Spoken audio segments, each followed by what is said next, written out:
Hello, everybody. My name is Jacek Bartosiak. With me is Albert Świdziński. We represent Strategy&Future, a think tank based in Warsaw, Poland. We are recording this conversation on the 13th day of September 2024.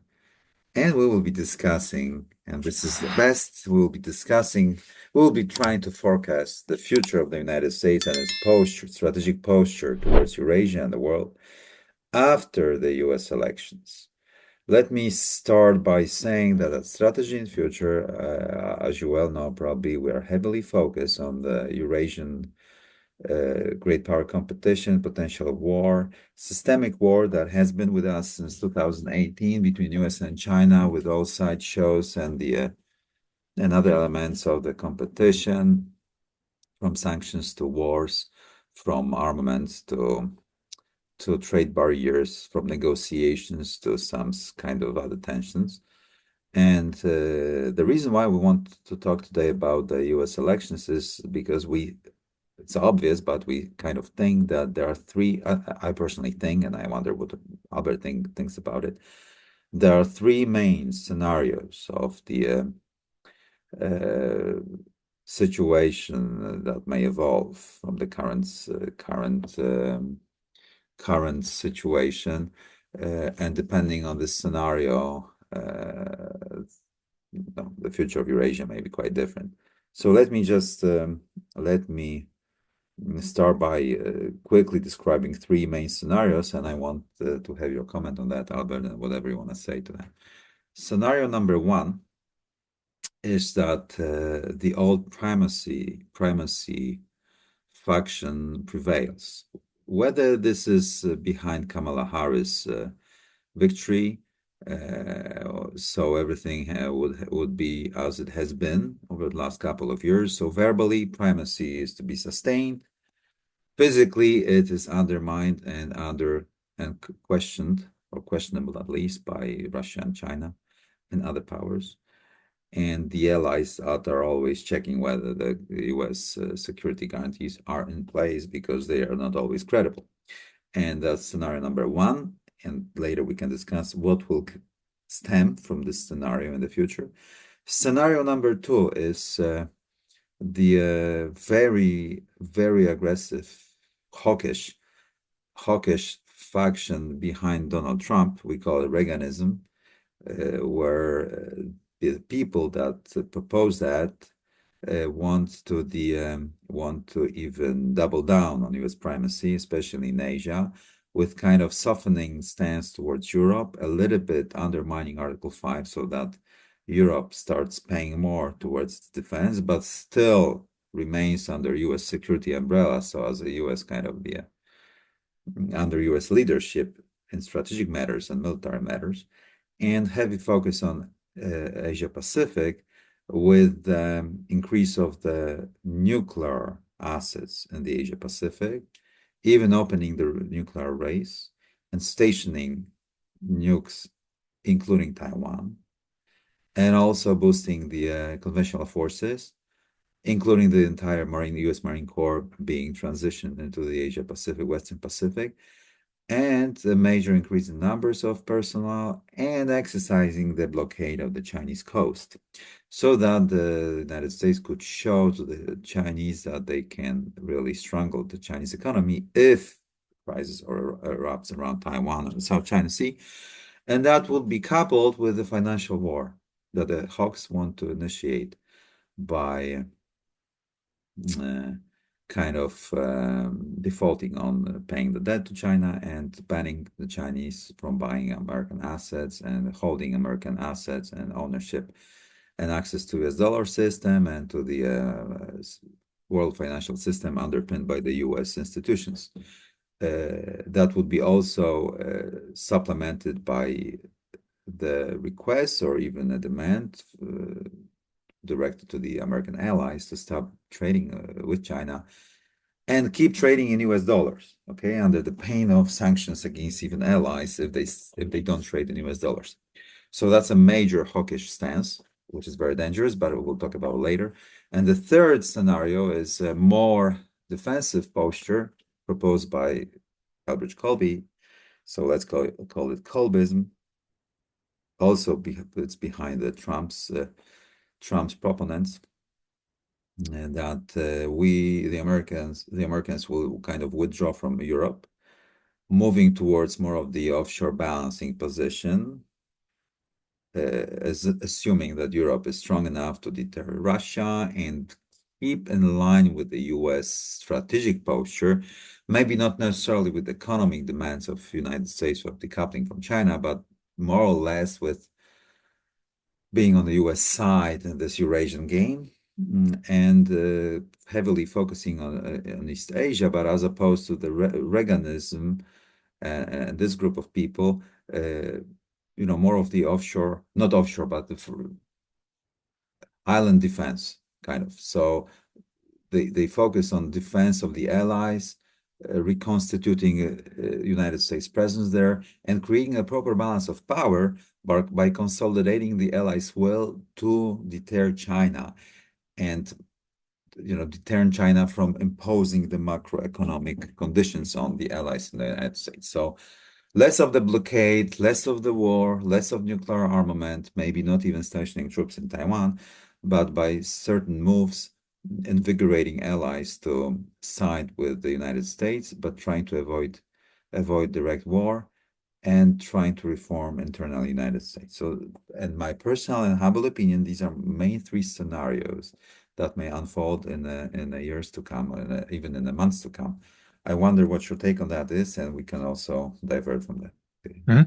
So the scenarios you laid out, I think they can be boiled down to three policy imperatives. So one is, I guess, primacy, trying to retain primacy. This is the first version, which I would imagine is most closely associated with Kamala Harris winning and the current establishment and DC prevailing, current worldview prevailing, which is trying to hold on to primacy, the grand strategy of primacy, but also this view being very much driven by inertia, not changing much, not attempting much change, just basically hoping that the current force posture, the current policies of the US would be enough to just roll on and continue without being challenged and without a risk that primacy will collapse either under its own weight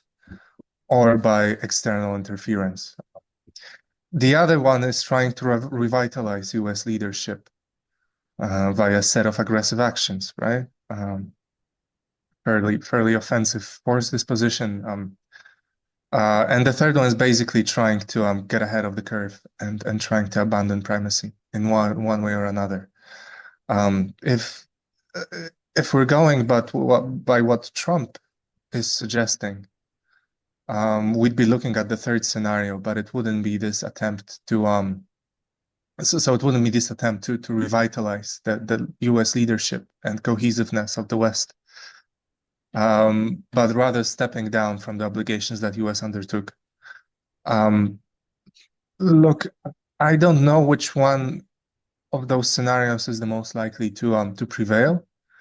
What I do believe very strongly is that the primacy itself, the grand strategy of primacy, will be impossible to uphold anyway. No matter which one of those options wins, the US will not be able to hold on to primacy for much longer. And you can see this, if you look at the requirements, you would have to, the burden you would have to carry, the US would have to carry in terms of military spending, for example. There is no indication whatsoever that the US would be willing, and the American society would be willing to shoulder that. It would be looking at multiplying defense budgets, right, to effectively try to defend Europe. Because frankly, it would be defending Europe. I don't think you can get Europeans to arm up the way the US would want them to arm up, because there is no reason for Europeans to do that. If we speak of Europe as a whole, rather than a set of independent nations with differing policy imperatives, differing risk assessments. So in this sense, this doesn't seem very, very likely. In terms of economically, the set of policies that the US would have to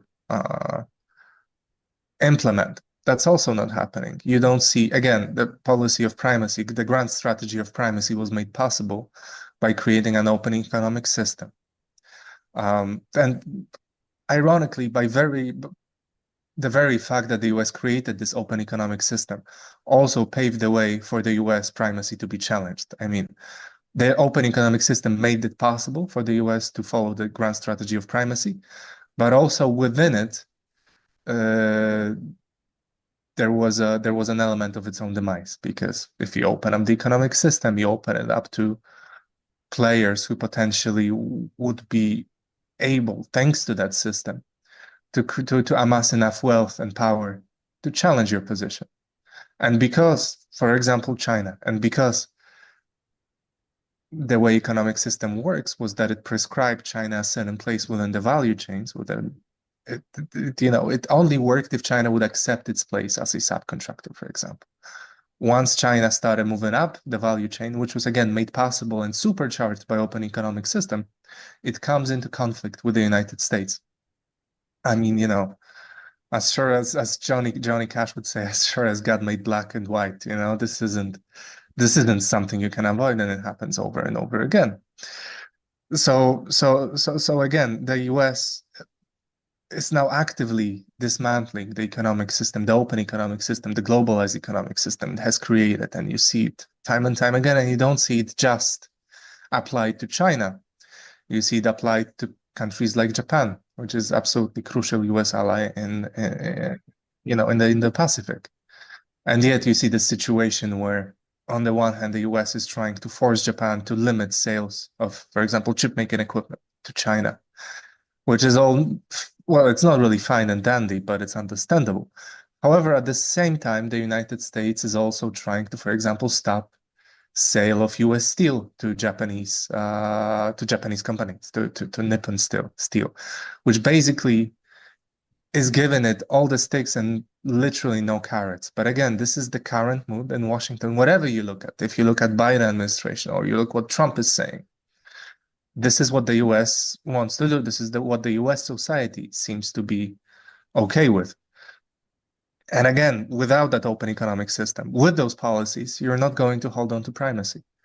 So this way or another, whether it happens organically, like simply, or by design, what Trump is seemingly trying to do, which is, make a very tectonic shift in the US policy. This way or another, you're not looking at an environment where the US could hold on to primacy, especially that, for example, if you look at Europe, I have very few reasons to believe that the Europeans would be willing to accept the requirements that would be that they would have to meet to help the US uphold its position in the world. That there is just no reason to believe that. If you're saying Europeans should arm up against Russia, and again, if you sort of nuance Europeans into Poles and Baltic states and maybe, Romanians, then yeah, you can see why they want to arm up against Russia. But there is not a single good reason why the Germans would do that, especially looking at what's happening to German economy, which again is deindustrializing very rapidly. It's absolutely catastrophic what's happening to German economy. And Russia is not a threat, unfortunately for us, Poles. Russia is not a threat to Germany. You won't get soldiers, Russian soldiers marching through the Brandenburg Gate anytime soon. So because the US leadership is shaking, the risk assessments of different European states are very different. You see in practice what Kissinger was always warning when he's warning about collective security treaties and alliances, that they have their natural limitations, and those limitations are different risk assessments and different interests between particular member states. So in that scenario, you're looking at Europe increasingly fractured and divided along political lines and risk assessment as to what Russia is and how Russia should be managed. Yeah. So basically, whoever wins the US elections I think the U.S. grand strategy of primacy is coming to an end, and the only question is whether it's going to come to an end by design, like Trump proposes to do. And again, mind you, it's very difficult to affect that kind of change. You remember when Nixon was doing Guam doctrine and trying to force a policy shift towards China in the early 70s. Basically, him and Kissinger did it apart from, without engaging any US bureaucracy, right? I mean, Kissinger said it very openly and on China that they basically had to do it bypassing the normal diplomatic channels because the state both wouldn't want to do it and they also wouldn't know how to do it because they were programmed to think a certain way. So either it's going to be abandoning primacy by design like Trump is proposing, or primacy is going to collapse. Either, it's gonna lose relevance, or someone's going to test the United States and the US inability to uphold primacy is going to, is going to be laid bare in front of everyone's eyes. And I think that this would be the latter scenario for a few reasons that Which is bad for us. I guess that's a good question. Which one do you think is worse? Actually, that's an inch because you see Kamala Harris and the old establishment saying, "Oh, we'll uphold primacy and everything's going to be fine," when it's not going to be fine. Or is it better if somebody says openly, that this is coming to an end and you better prepare? So let me be audacious and lay out implications and what the future will bring, including what the future will bring for Poland. Again, I'll be direct and straight and even brave to kind of describe them, basing on the choices that Europe will also make, what you suggested. But there is one underlying assumption in what I'm saying, and this is my more and more profound belief that this is exactly what's happening in the mindset of the American elites. By American elites, I'm talking only not about only the bureaucracy of DC, which you suggested, but also the financial elites of the United States and big tech. I think that they are in denial about the United States centrality in the world system that is unchanged, according to them. And they think that they control a mechanism of financial war if the financial war were to erupt, and they will try to do it. Because also the Americans are in an official denial. They tend to think that they are the richest country in the world, and they give money to the rest of the world, which is not true. They take the money from the rest of the world by imperial rents, consisting in the recycling of the yields from Eurasia and the American stock exchange and the bond system. Basically, U.S. financial primacy system centered around U.S. dollar. So this is exactly how America has access to cheap capital and advantages in many areas thanks to that. So they simply manufacture the dollars that are needed for the international transactions. That's why, Albert, they cannot give up on primacy. Do you understand? They cannot give up on primacy because the whole edifice will fall. And that's why we're going to have a confrontation. And the three scenarios where the confrontation may happen, as I lay down at the beginning of our conversation. The first one, that this is a verbal primacy as it has been so far, the key decision will be taken by the Europeans. If the Europeans decide to be on the side, openly on the side of the United States and decoupled from China, it will be a suicide for the European system. But you never know with those people, ideologically driven. But also that will create a major pressure on the United States to initiate the financial war on China and strangle China. Okay? I mean, if you have Europe on your side, what else can you have on your side? In this global systemic war, you need to start the financial war and contain at any cost the Chinese. If Europe hesitates, then the Chinese will have an incentive to demonstrate to the world that the US security guarantees upon which the entire primary system, including the financial system, is based, is shaky. So I presume that there will be a quarantine imposed on Taiwan. maritime and air quarantine, selective quarantine, and United States vessels not be let in. And the United States will need to make a decision whether it kind of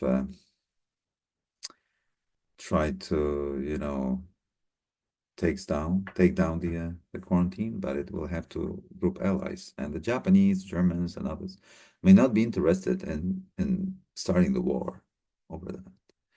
But the Chinese may be thinking that they will be controlling the intensity and escalation of the quarantine because it will be selective. So they will control whether the war breaks out or they know, depending how you measure the American resolve, counting on the discrepancies in the resolve and the interest. China coast, major cities, and it's far away from the United States, so there is a discrepancy of interest and risks related to it. So resolve is different between the parties.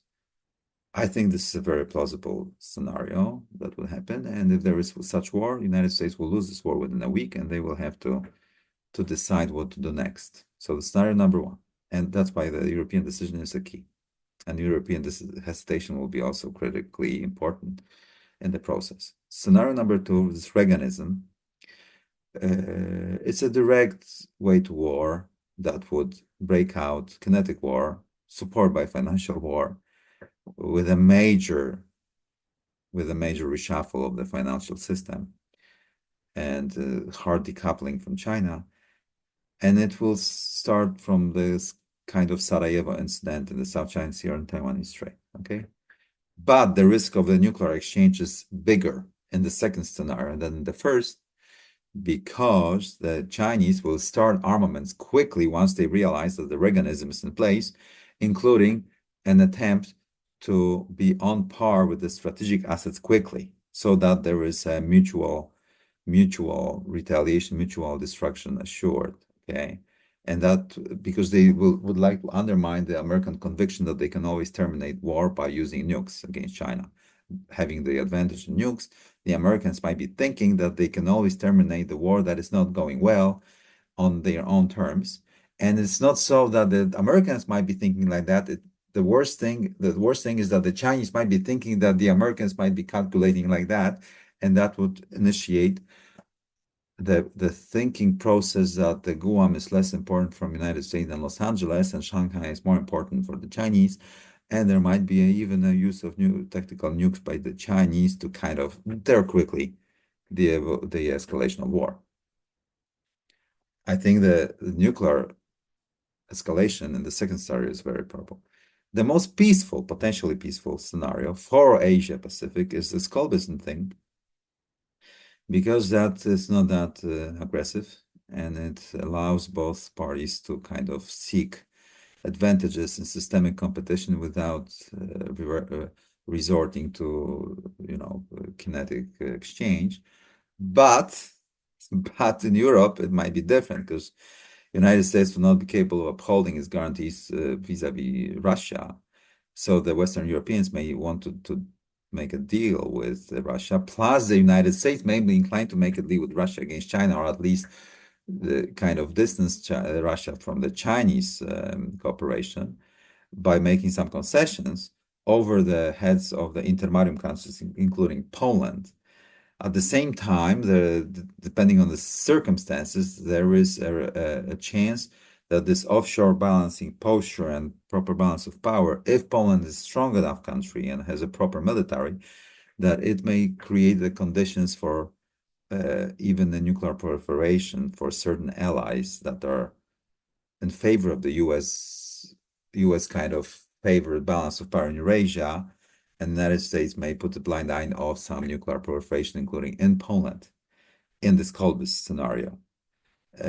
So in this peaceful scenario, it's much more happening potentially strategically in Europe, because there will be a major reshuffle of balance of power, including the increasingly felt lack of real security guarantees in the broken security architecture system. So sorry for this lengthy thing, but this is what I think, okay?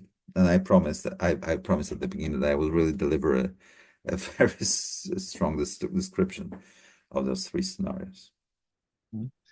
Look, I think ultimately, if you look, for example, what she said about Taiwan is very striking because, however faulty all analogies are, um, you really could make a comparison between Taiwan and West Berlin, right? And you could question to what extent nuclear weapons actually stabilize situation. Because usually people would say that West Berlin is an example of stabilizing effect of nuclear weapons, that because the US had nukes, because there was a threat of nuclear war, there was no conflagration over West Berlin at the end of the day, right? Because the stakes were becoming higher and higher, would become very high very quickly. Any conflict over Berlin could lead to an uncontrollable escalation and nuclear war, essentially, counter-value targeting. But the problem with this argument is asking a question whether the US would ever be willing to even stay in West Berlin if it didn't have nuclear weapons. Like if in 1958, 1959, there were no nuclear weapons in the world, the US would never even think about keeping West Berlin. It would just abandon the position because it was completely untenable in terms of military operations. It couldn't defend West Berlin. The fact that the US had nuclear weapons and it could willingly, kind of willingly, lock itself in a very risky dynamic if a conflict were to start, gave it wherewithal to stay in West Berlin. Otherwise, so in this sense, nuclear weapons destabilized the situation because it allowed the US, it gave it a path to staying in West Berlin rather than, accepting the military reality on the ground that it's indefensible. So trying to force this dynamic on Taiwan would again lock the US in a very risky, potentially very risky situation. In terms of nuclear use over conflict in Taiwan, I think it makes it less likely because at the end of the day, the United States, the stakes China has over Taiwan are higher. And the US may pretend it's not the case and might even believe large chunk of US establishment might make itself believe that Taiwan matters to itself as much as it does to China. But it really doesn't.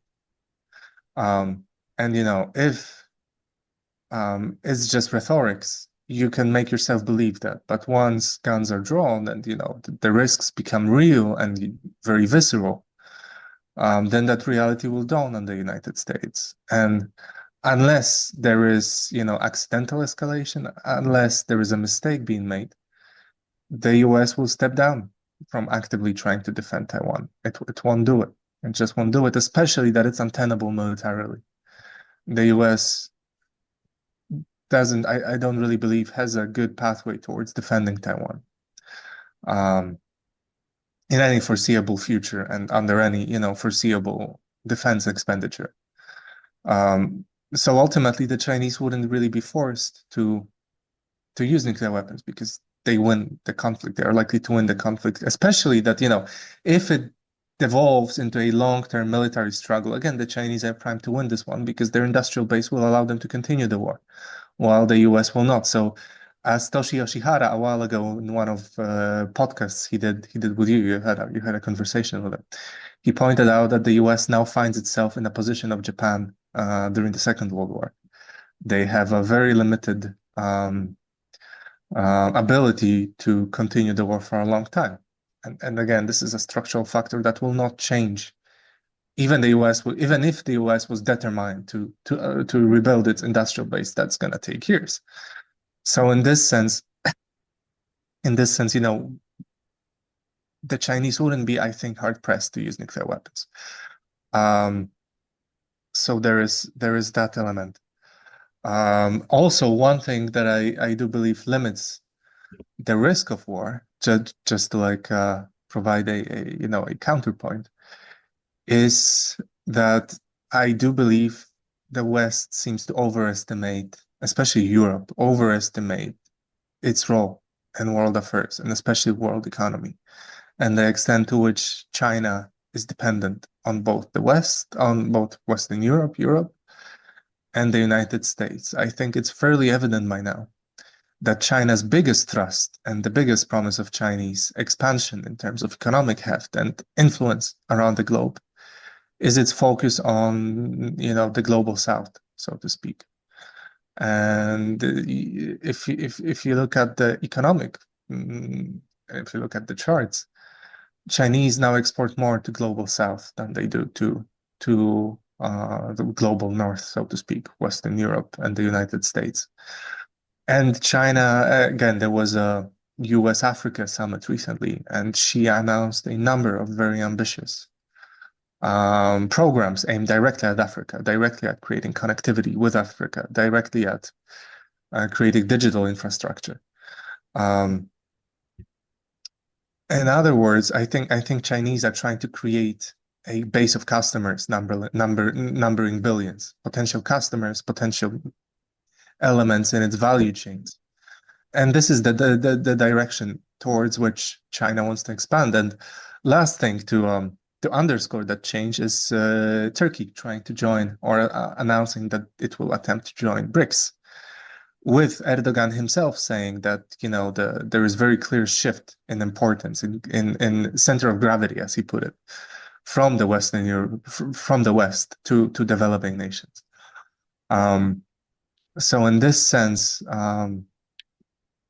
US trying to cut off China from trade of Europe with the US is it's a bit of an exercise in futility. I think China will focus increasingly and believes that the key to securing its position is ensuring that the global South is firmly embedded in its supply chains and less so the Europeans. And this is exactly the reason why the war may break out, because the Americans are in denial of the centrality of that they are not in the center anymore of the capitalism, world capitalism. They really think they are, and that's exactly the reason why the thing may go downside. Just to finish, let me just lay out a few indicators that the real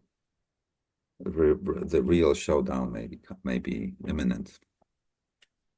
The first will be the refusal by the United States government to pay the debts to the Chinese government, including confiscation of assets in the United States, and the ban on access to the capital markets by the Chinese companies and Chinese government, the Chinese subsidiaries, the Chinese-related stocks and everything.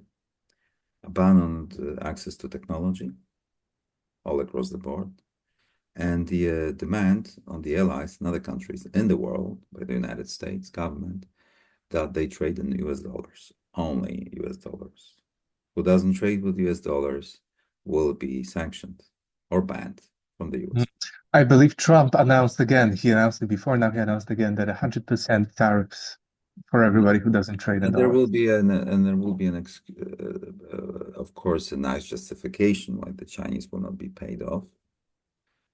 So it means that the debt will be off the books of accounting books in the United States. There will be a major, of course, the backlash. The investors will be crying that what happened? It's unfair. It's a breakdown of the system. But the United States, strategic circles may think that they will have other places to go with their money anyway. And after whining a little bit, they will come back modestly and humbly into the United States system. They will not go to China or Russia. So this might be the calculation, and that will unleash hell in the mindset of the Chinese thinking that the war is imminent. There will be more indicators that this is coming. It will open up the escalation spiral, including deployment of troops into Taiwan. If you hear that the Americans are deploying troops into Taiwan in numbers, and especially that they deploy the warheads into Taiwan, this will mean that we are really getting closer. The most imminent indicator that there might be war in the air is if the Japanese fleet flashed out to the sea around the Hawaii just to create the escorts for the American supply ships in case of war. And that will be a major, that will be an imminent, that something is in the air. I mean, if there is a red line, I mean, the war would start if the US deployed any troops to Taiwan, because, like formally, because right now we have Green Berets stationed there informally. But if they officially announce their intent even to station troops, the China will attack. If there is one red line that is credible for China, I guess this is US redeployment to Taiwan. And mind you, there used to be US troops in Taiwan. There used to be nuclear weapons in Taiwan, and they were removed after the Guam Doctrine, and after Guam Doctrine, and more importantly, shift to China. And Taiwanese, fun little fact, Taiwanese were very unhappy about the fact that they are being removed, and so the US, I do believe they first removed quietly the weapons, and only after that they removed F-4 Phantoms, which were supposed to deliver those weapons, so that the Taiwanese don't try to use those weapons, take over them. That was a legitimate concern for the US, so that they essentially did it in the dead of the night, so the Taiwanese don't flip out and don't steal the nukes. So all in all, as a pole located here in Warsaw, in Eurasia, but in Europe, I keep my fingers crossed that it will be 𝗷𝗫𝗁𝗂𝗏 that will be running the US security policy, because it will, I think, it will give us a chance of postpone the confrontation, a major global confrontation with China. At the same time, will give the Europeans the breathing space to really think about their own future. But it will increase the chances of the confrontation of Poland with Russia if Poland were to take a stance, be a player in the European affairs. And that's why we really rapidly need to modernize our forces, feel the proper force, and control our own escalation, and the decision-making process to be taken in Warsaw. And this is what we propose at Strategy&Future. The times that are coming will be very challenging. I should say the winter is coming, as kind of a metaphor, to reference to a very famous series. But the sunny times of the geopolitical pause after the demise of the Soviet Union have ended. Welcome to New Eurasia, and you can hear about that from Warsaw, from Strategy&Future. Albert Świdziński, Jacek Bartosiak. Stay with us for more podcasts, including those in English. Take care. Thank you, Albert. Thank you.